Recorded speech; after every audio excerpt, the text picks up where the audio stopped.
Alrighty. JVC.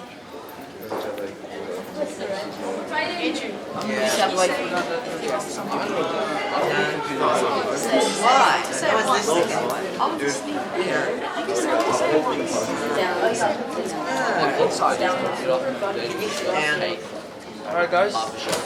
Who's built or pulled apart a computer before? Yeah, I have. Smash it. I put apart a dishwasher. Does that count? Not quite. I think it does. Okay. So just saying, I am filming, so you guys need to be quiet because your fellow students will be listening to this video as well. Yes, sir. So that way they can understand and come back to this video later on, just in case if they don't understand something. Alrighty. So a few of you have built computers before or pulled them apart. So keep in mind this computer's fairly old. So I'll also be going through, what some new components are as well. So, obviously we start off by taking the case off.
What I'll do is I'll bring up another Do it one. the lead way. Just get it. Bang.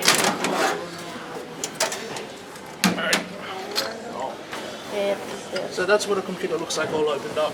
Is that copying computers? Yes. Where's the RAM? Alright, don't forget that's being recorded. Alrighty. Cool. So who can name some parts that's in here at the moment? Yep. Pin. Yep. Cover. That's what are in some parts. Yeah. Motherboard. Awesome. Who else? Hard drive. Hard drive. Cool. Fan. Yep. The processor for the AMD one. Hard drive. Hard drive. Yep. Cool. Graphics card. Yep. Sweet. Alright. So you guys know your way around the computer. So USB. yep.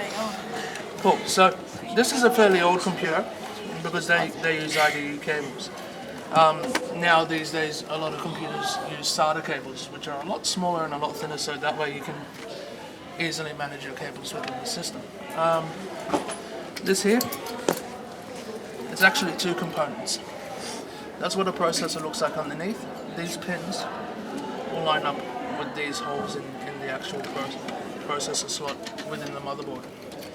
Then you also have your processing fan, which goes on top. The reason you have a processing fan is processors actually do generate a lot of heat. So what happens is we put the processor down, we either put thermal paste or thermal tape, and that way the transfer of heat gets vented up by the fan, and that's why you have more fans around the case. So that way you can vent the heat that the system actually makes. So that's your processor and processing fan, and you also have a power cable coming off that as well. We also have, like somebody pointed out earlier, a graphics card.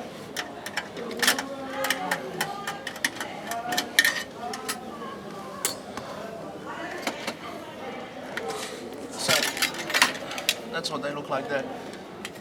Up here you have something called a heatsink. So much like the fan that you have for a processor, the heatsink dissipates the heat from the card. A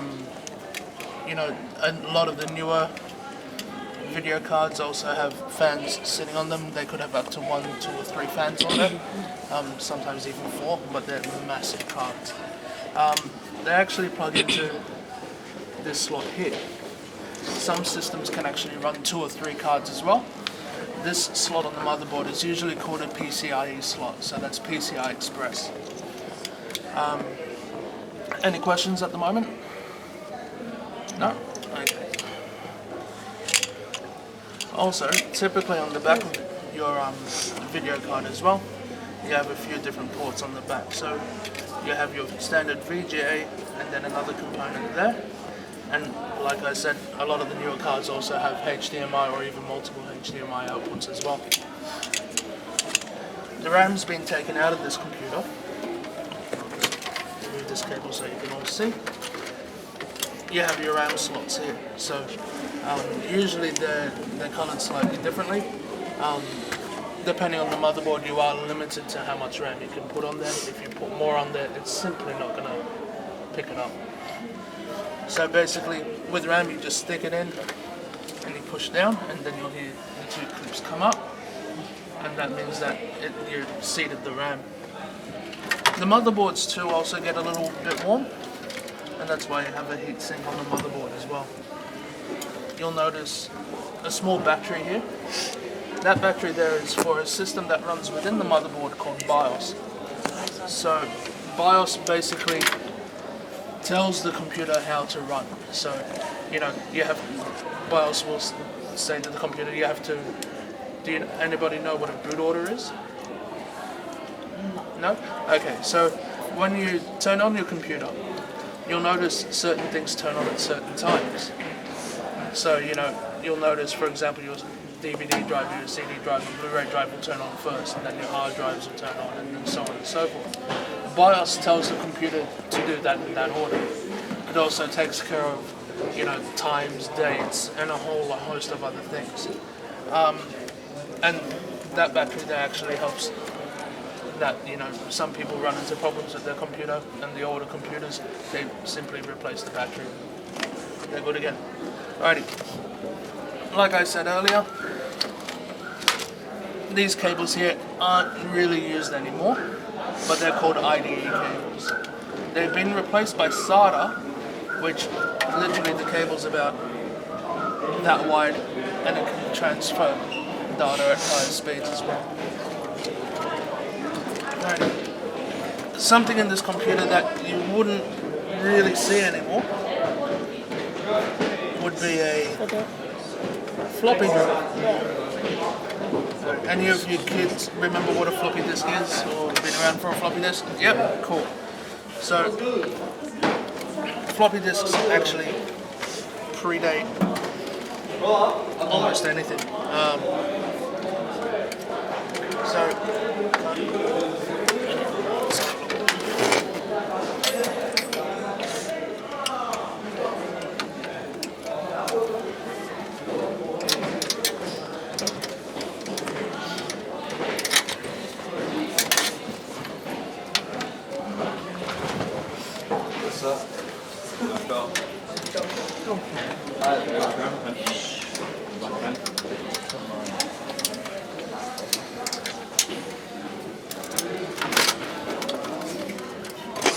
Good.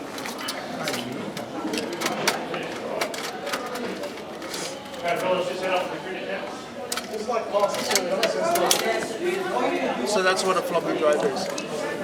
Do anybody know how a floppy disk works? Alright, so imagine,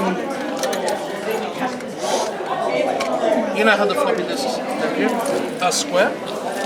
On the inside there's a bit of basically a magnetic disk which has very small hairs sticking up. So what the floppy drive does is it arranges those hairs at angles, and that's how it stores the data on the disk.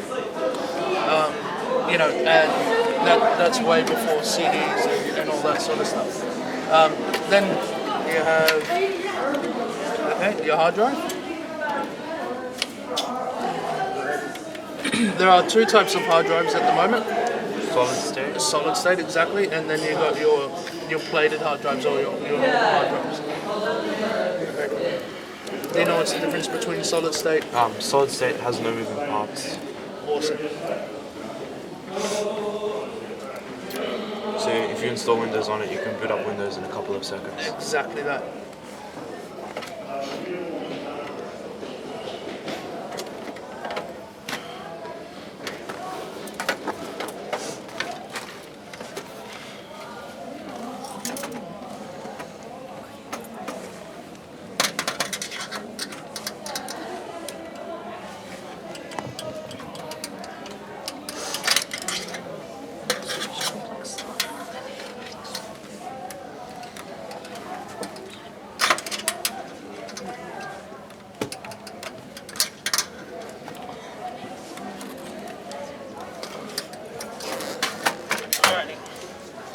So you'll see also an example of an IDE cable being used as well.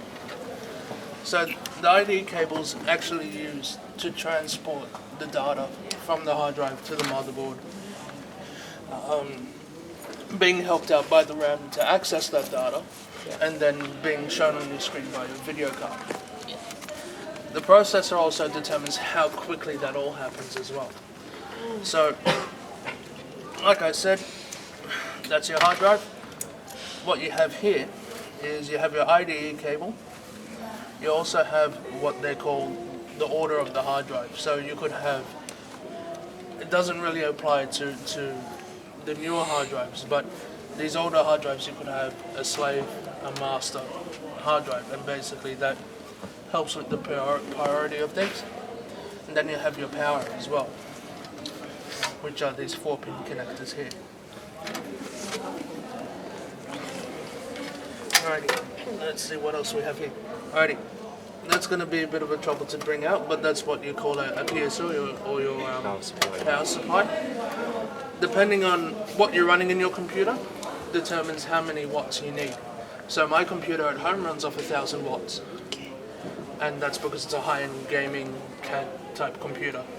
This one here, let's have a look if I can find out what it is. 500. It can get up to 500 watts. So if you don't have enough power supply, it's simply not going to turn on. How many watts would you have? That's 500 watts. And also, you know, that will power stuff like your hard drive, the floppy drives, optical drives or CD, DVD drives. Even the motherboard as well needs to be plugged in to run.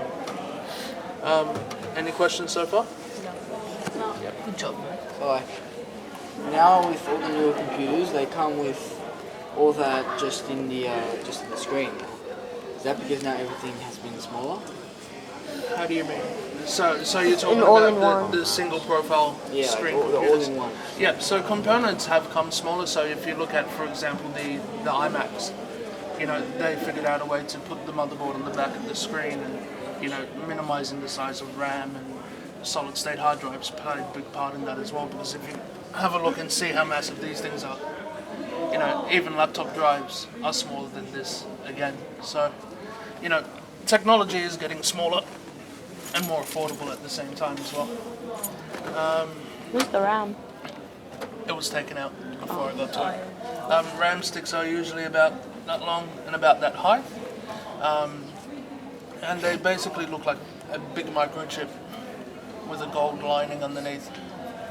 That simply clicks. That's how you plug it in. Yeah, right there. Really much about it. So, is there any information you guys want to know or need to know about how a computer works?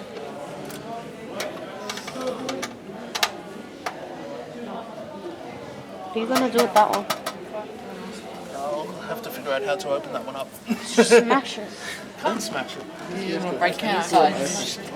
What's the point? Pull the front open. So, if you have a look at this computer, it actually has a DVD drive It's massive. and a recorder as well. Did you see the So- drive is just massive? Back in the day before, you know, being able to mount discs on your computer and all that sort of thing, and if you wanted to, let's say, burn multiple copies of an assignment, we would actually do the same thing that they have set up here. So you would have a DVD drive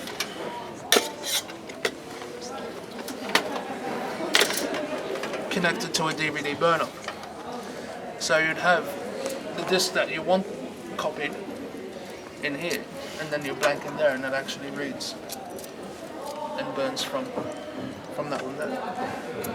Now they're all in one, so Pretty it's much, the same thing. and you can mount discs, virtual discs, and all that sort of thing, which makes it a lot easier.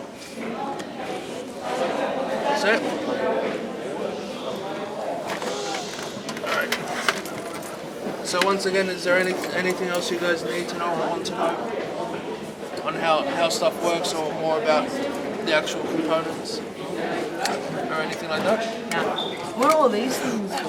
Okay, cool. So they're actually solders. So you'll have, you know, your microchips and microprocessors and all that sort of stuff on the board. So for it to actually connect to the motherboard, they solder it on. So it's a robot soldering machine that's been programmed, and you know they'll place the parts, and then you'll see this robot just go bang, bang, bang, bang, bang, bang, bang, just soldering all these components on the motherboard. Alright, on the back of the motherboard, you also have, keep in mind this is very old too. Most motherboards have what they call onboard sound. So you have your sound card, and you'll plug your speakers and your headphones and all that sort of stuff in there. Some will have Ethernet, USB, you know, that's that's an old school printer port, so this is before printers were USB. They actually had a parallel port. And then also mouse keyboard, or what they call PS2. PS2. Yeah, PS2 ports. And then not PlayStation, unfortunately. And you also have this one. Actually had a VGA. The mouse? The mouse is that one. VGA. A VGA port. So you could also technically either project an image on a screen and have multiple screens running at the same time. So Yeah, like the second one. yeah. Yes. What's the point of having two of those? To there? Okay, so that's the one you'd actually use. The reason for two, I'm not too sure, to be honest with you. Some of the really old hardware would have two ports, but you'd only use the one. So you could put like double the power in it or something? No, it doesn't work that way, unfortunately. How to blow it up? Alright, any other questions? Did you put in the slots down the bottom? So that there, That's for the graphics card. the graphics card was in that place there. So let's say we wanted to add a wireless card to this computer. We would put it into this slot here.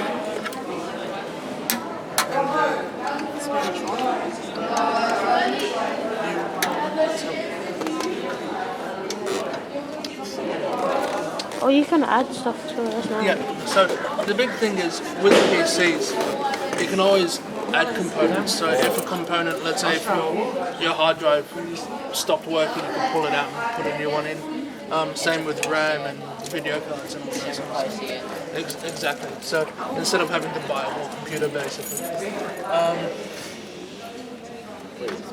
Half the time it's dust. No.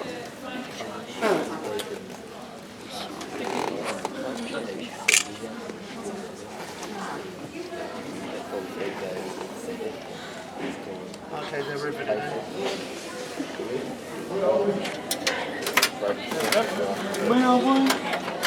It'll just be as simple as taking that back piece off, putting your new card in, and you're good to go. Takes me back. I was looking at this, I'm like, oh, IDE cables. And a BIOS battery. Yeah. I remember going to friends' houses with CRT strapped to the back seat. Yeah. And that's... Oh, cool, this actually has SATA. So, remember how I was talking about SATA earlier on? That's your SATA power. So on the back of newer hard drives and the like, instead of having this 4-pin connector, you'll have that on there. And then you'll also have your SATA data, SATA data.